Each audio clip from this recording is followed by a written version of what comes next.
Good morning, y'all. It is Thursday, the 13th of June, 2024. And this week is wrapping up, winding down. And hope your week has been good so far. And mine has been pretty good. All right. So we are going to continue to look at First Corinthians 9:23 through 27. And today we're going to start looking at the crowns. Now, I've talked about the crowns before, so I'm not going to take a lot of time to go in them. I may get through at least three today. There's five, maybe seven. We'll focus on the five for sure that we can receive. And these crowns we get at the judgment seat of Christ. When we stand before God, give an account how we served, whether we served more for ourselves or served more for God, uh, we'll give an account, and then we receive rewards for the good things that we have done for serving God. And then the things that get burned up are those things, the corruptible crowns, those things that we do here that don't mean anything. They just get burned up at the judgment seat of Christ. Before we do that, turn to keep your finger there, First Corinthians 9. Turn, if you would, to Matthew chapter 6. Matthew 6. We're in Matthew 6. Let's look at what Jesus Christ said to the Jews who were tied up in worldly treasures and they wanted a worldly kingdom and worldly blessings. And Christ is saying, look, you need the spiritual before you're going to get the physical. So we can apply this. Now, this is doctrinally, it is talking to the Jews, but spiritually speaking, it definitely can apply for us too. First Corinthians chapter 6. 1 Corinthians 6, we'll look at verse 20. Actually, look at verse 19. 1 Corinthians 6, verse 19 and 20 and to 21, 19 through 21. Christ said here, 1 Corinthians 6, Matthew 6, my goodness, Matthew 6, 19 through 21. Matthew 6, 19 through 21. Keep your fingers back there, and 1 Corinthians 9. But Matthew 6, 19 through 21, Christ says, lay not up for yourselves treasures upon earth, where moth and rust doth corrupt, and where thieves break through and steal. Those are corruptible crowns. Those are rewards that we build up and treasures we build up for us here on earth. They're just going to burn up one day. And at the judgment seat of Christ, we're going to watch them burn up because they don't mean anything. And sometimes we allow these physical things on earth to take precedence over the spiritual things that we are supposed to be focusing on, being mindful of. Now, I'm not saying you have to be laser focused, not 100% of your day on spiritual stuff. No, there's things here that we have to do. But spiritually minded, our mind needs to be on heavenly things. So Christ says here, don't lay up for yourselves treasures on earth where they're just going to rust and corrupt and one day they're going to burn up. But look at verse 20.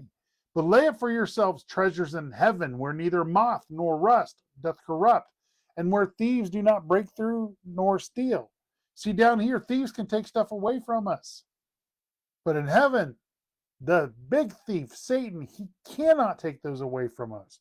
These are things that we receive as a reward for serving God. Look at verse 21, what Christ has to say here. He says, for where your treasure is, there will your heart be also. Where your treasure is, there will your heart be also. If your treasure's laid up here, that's what you're focusing on. Your earthly treasures, that's where your heart's always going to be at. But if you're focusing more on the heavenly treasures, you're more likely to be heavenly minded, Christ minded, having the mind of Christ in you and also reflecting out of you. And that should be our focus. I'll go back here to 1 Corinthians 9.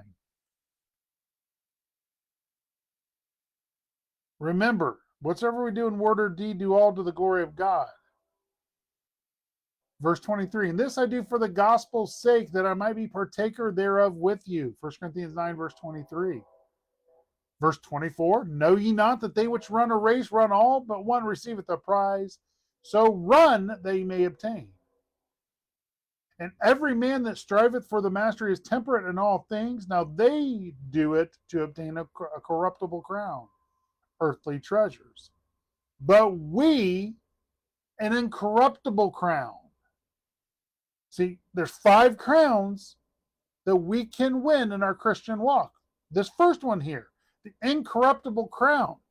The incorruptible crown is for faithfully running the race. We'll receive a crown for faithfully serving God here. If you dedicate your life here as a Christian to serving God in some way or another that is causing an effect in the ministry in a positive way, you receive an incorruptible crown for that. So there's one crown that we can receive just by faithfully serving God to the end. You got to do it to the end, to the time that you go up, whether by death or by rapture. You faithfully serve God, Christ, here. So you'll receive the incorruptible crown. Let's look at another one. The crown of life, James 1:12. Let's go to James chapter 1, verse 12. Keep your finger there at 1 Corinthians 9. But James 1, verse 12.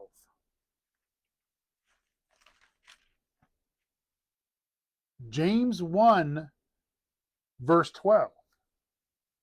Now, the majority of James, doctrinally speaking, is to the Jews, but this can apply to us as well. Blessed is the man that endureth temptation, for when he is tried, he shall receive the crown of life, which the Lord hath promised to them that love him. So there's the incorruptible crown, faithfully serving God to the end. If you backslide and you fall back into the world, you may lose that incorruptible crown. But look at this.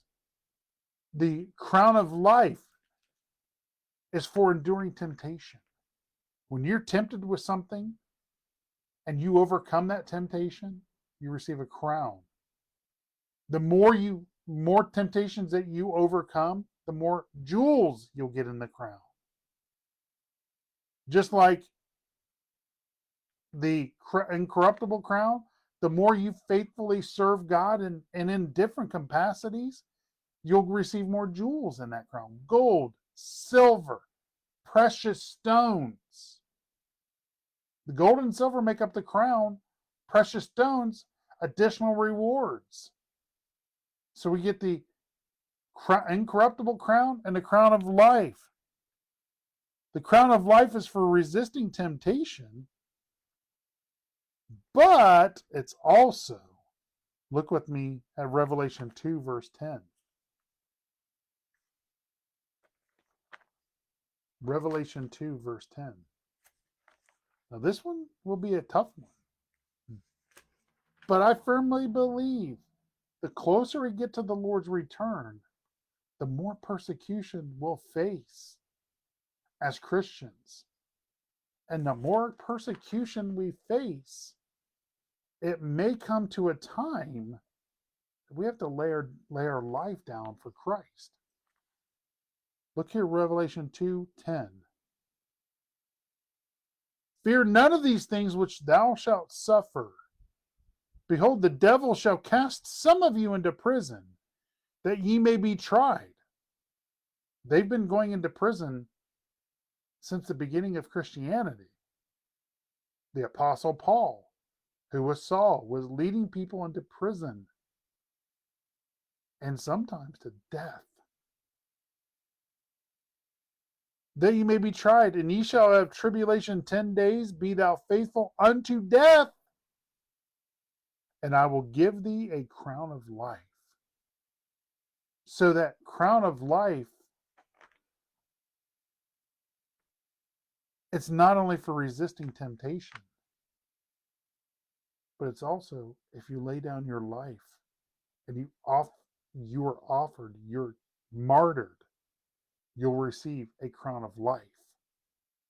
So that crown of life is two.